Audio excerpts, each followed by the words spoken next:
Assalamualaikum warahmatullahi wabarakatuh. Waalaikumsalam warahmatullahi taala wabarakatuh. Apa khabar? Cikgu Fakrul? Alhamdulillah. Sihat tujuh hari. Okey. Terima kasih. Okay, Walid mengucapkan sambal puasa. So apa kita nak buat ni? Dan sebenarnya kita nak buat satu sesi. Macam sesi Walid sebagai mudir dan pengasas Adiniah nak berkongsi dengan guru-guru yang bersama dengan Adiniah untuk menjelaskan lagi kita punya misi. Apa misi kita? Kita satu institusi pendidikan. Jadi kita nak tahu lah institusi pendidikan tu macam mana. Pendidikan tu apa? Dan pendidikan yang kita tawarkan apa dia? Level mana? Apa bentuknya? Dan apa masalah pendidikan dan cabaran pendidikan menyebabkan kita boleh bermula latar belakang sikit. Dan kita juga kita kongsi dengan ibu bapa. Dan orang ramai yang berminat, yang nak terlibat dengan pendidikan. Anak-anak mereka sendiri ke.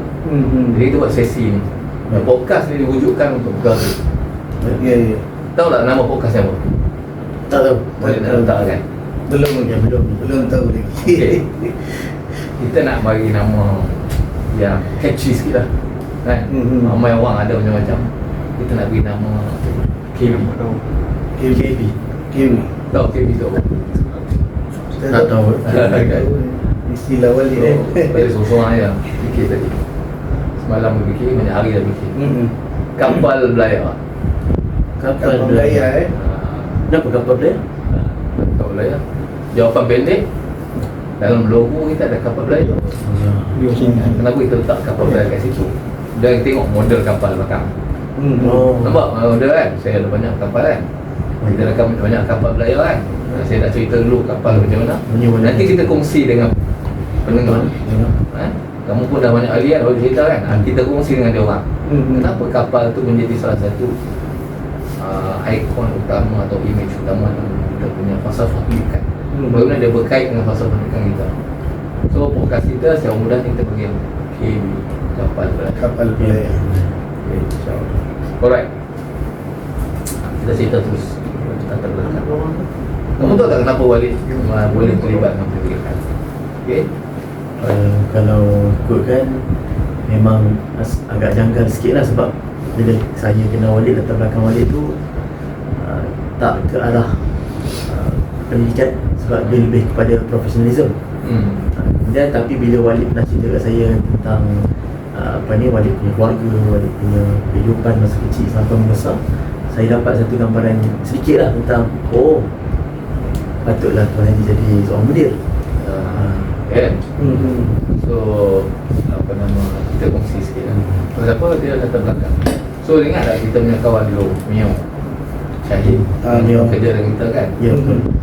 Kita kata kat balik apa? Kalau nak tahu Adiniah, tengoklah Walid. Kalau nak tahu Walid, tengoklah Adiniah. Walid tu reflection dia Adiniah, dan Adiniah tu reflection dia Walid. Sebab apa? Sebab dia dimulakan oleh inspirasi yang Walid ada, yang dibantu oleh beberapa orang. Contoh kan Mak Wan ada, Mak Wan Salmah ada, Umi Hajah Nuridah ada, dan beberapa orang yang support kita ni. Tapi yang gerak terus-terusan dah Walid lah kan. So Walid secara khususnya minat kepada pendidikan dia dah lama. Dia dah kecil lagi. Kenapa? Walid melihat bahawa urusan hidup yang paling utama ialah mendidik. Ini Mak Walid lah. Di rumah kami ni sebenarnya selalu jadi macam madrasah. Mak Walid ustazah Quran. Dia qari'ah, pembaca Quran lah. Jadi dia suka membaca Quran, dia pandai baca Quran, orang yang terpelajar dalam pembacaan Quran. Maka dekat rumah kami selalu di mana-mana kami pindah selalu jadi macam madrasah kecil. Ada budak kampung 20-30 orang kan, 20 lebih kumpul di rumah. Habis pun dia akan datang kumpul, mak Walid akan ajar Quran. Jadi Walid dia bila duduk dengan jadi anak ustazah ni, kita pun terpaksa lah jadi pelajar yang baik. Jadi dapat suasana dari kecil kan. Jadi macam itulah. Jadi dia ni pula paksa lah kita kena orang hentas main kita tak? Kadang-kadang Walid masa Walid kecil tu pernah jadi tukang pendengar. Kawan-kawan kena baca dengan Walid dulu sebelum baca dengan ustazah dia lah, Mak Walid. Kedua, Walid ni dibesarkan di lahir di kita tak mengaji pondok, tapi kalau kamu tengok dalam Walid punya surat beranak tu, lahir saja di pondok Haji Majid. Buat tak guru tenang.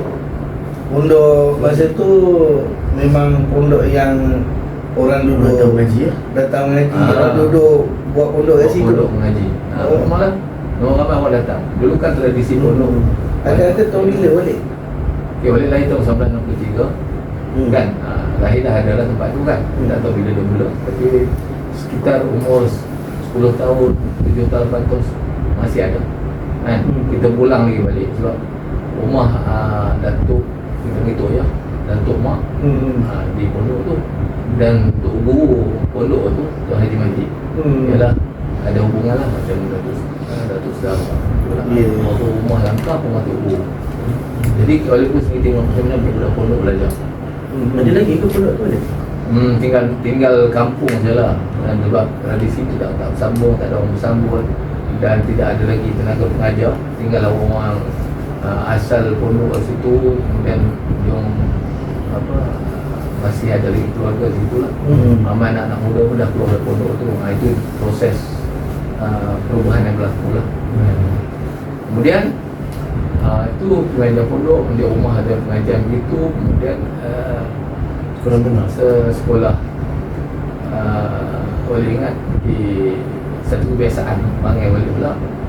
Dulu Walid selalu jadi main dengan masa umur lebih kurang 11 tahun kan, kecil lah 11 tahun, 10 tahun. Kita selalu main dengan kawan-kawan di rumah tu. Walid jadi cikgu. Budak-budak kecil di rumah jiran tu jadi anak murid. Walid pun kumpul diorang, bawa buku cerita kan.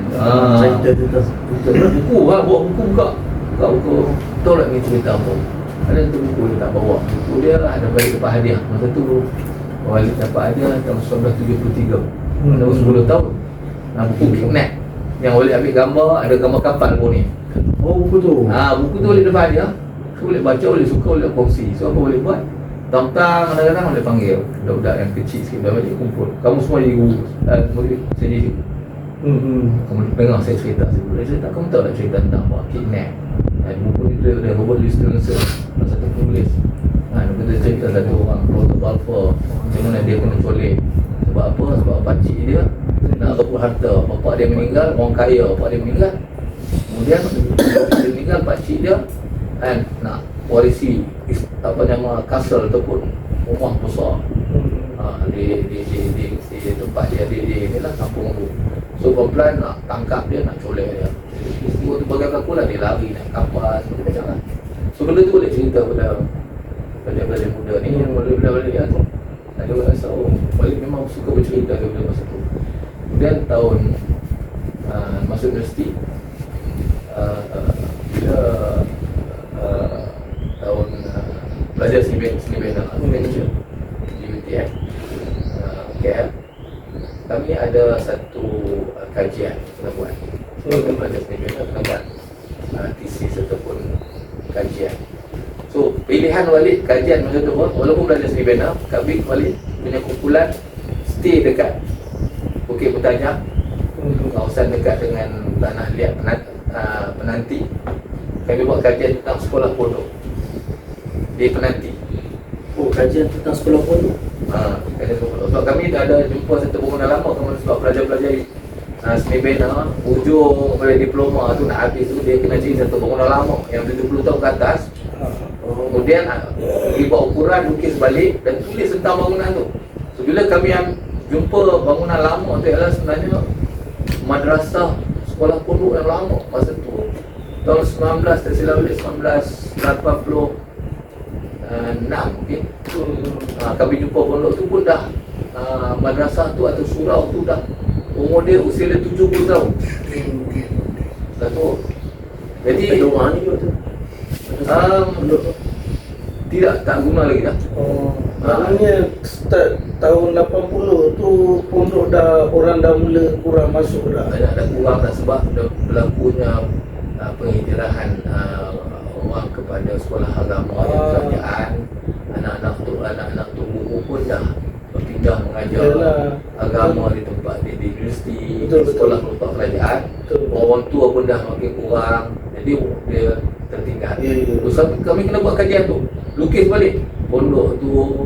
Jadi di situ saya belajar budaya hidup orang pondok, budaya ilmu, budaya khidmatnya, budaya komuniti pondok. Dan saya buat kajian balik lah, kajian sekolah pondok tu balik ke Tok Saudara ya, di Pondok Haji Majid, kaji balik. So di situ saya tengok sekolah pondok ni adalah satu institusi yang menghidupkan manusia dengan kefahaman agama yang betul. Di situ dia bukan tak belajar, tapi dia menghidupi agama tu. Sebab sambil belajar dia hidup, sambil hidup dia belajar. Dan dia macam open university tau. Tahu maksud dia? Dia bukan belajar untuk periksa. Dia sekolah terbuka yang siapa nak belajar pada umur apa pun. So dia dah belajar daripada sekecil-kecil belajar sehingga orang tua pun belajar situ. Pulang dia madrasah satu. Apa yang dia nak dengar dia dengar. Kalau kita nampak dia dah macam satu tempat yang sentiasa akan ada majlis ilmu kan. Majlis ilmu tu dia hidup dan sangat informal dan sangat organik.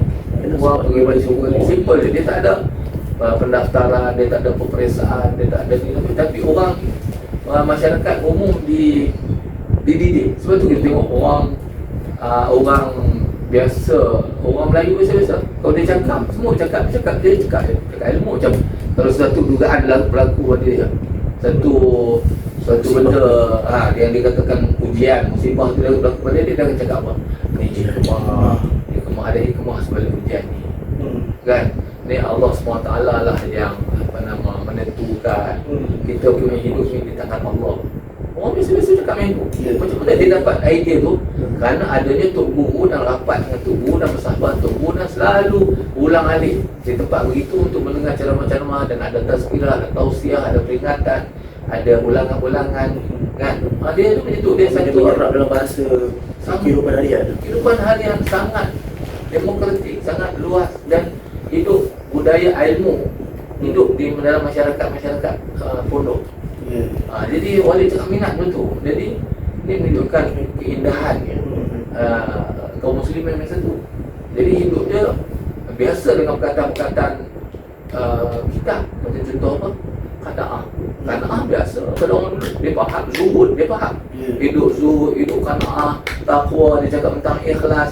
Benda mainan bibir saja. Ya, betul. Dia tak macam sekarang. Orang sekarang kalau qanaah pun dia tak qanaah. Apa maksudnya? Nama-nama macam kitab Sairul Salikin bermain di bibir orang dulu. Orang sekarang Sairul Salikin tak kenal.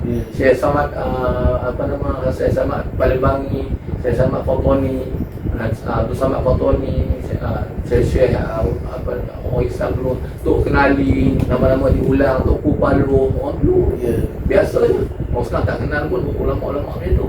So dia orang biasa sebab kehidupan itu. Jadi lama-lama bayangkan bahawa kehidupan bertamadun, wali belajar architecture kan. Belajar architecture itu belajar tentang tamadun. Lama dalam tamadun tu kita fikir bahawa dia mesti ada aktiviti, mesti ada budaya dalam tamadun. So budaya ilmu tinggi dalam masyarakat Melayu Islam. Dia tak macam sekarang, budaya besar sekarang adalah shopping, komersial, ekonomi, politik. Orang gaduh pasal politik, orang gaduh pasal ekonomi, orang berebut tentang duit, orang berebut influencer yang keluar semua cakap tentang betapa banyak kita boleh beli, betapa banyak fasiliti hidup kita boleh cari, kereta besar, duit banyak, hidup banyak, duit hidup senang. Orang dulu tak, hidup beragama, hidup senang, hidup beradab kan. Pandangan dia berbeza. Pandangan dia berbeza, psikologi dia berbeza, ataupun dia panggil pandangan dia alam. Dengan alam Psikologi dia, jiwa dia berbeza dengan jiwa sekarang. Jiwa dia penuh rahmah, penuh kasih sayang. Orang sekarang dia tak ada, mana dia dapat benda tu? Dia tak dapat, dia akan rasa pura-pura kan. Dia belajar rasa film. Jadi penjadikan macam ni wali suka tengok. Betul satu tentang adab. Wali ingat dia sampai sekarang. Mak wali selalu kan ada ulang. Kalau kita buat kerja tak betul lah, kalau kerja tak menasabah, kerja tak betul, kau cakap tak apa jelas kan? Dia guna bahasa kedah. Orang kedah ada banyak bahasa ilmiah, tapi di bumi kan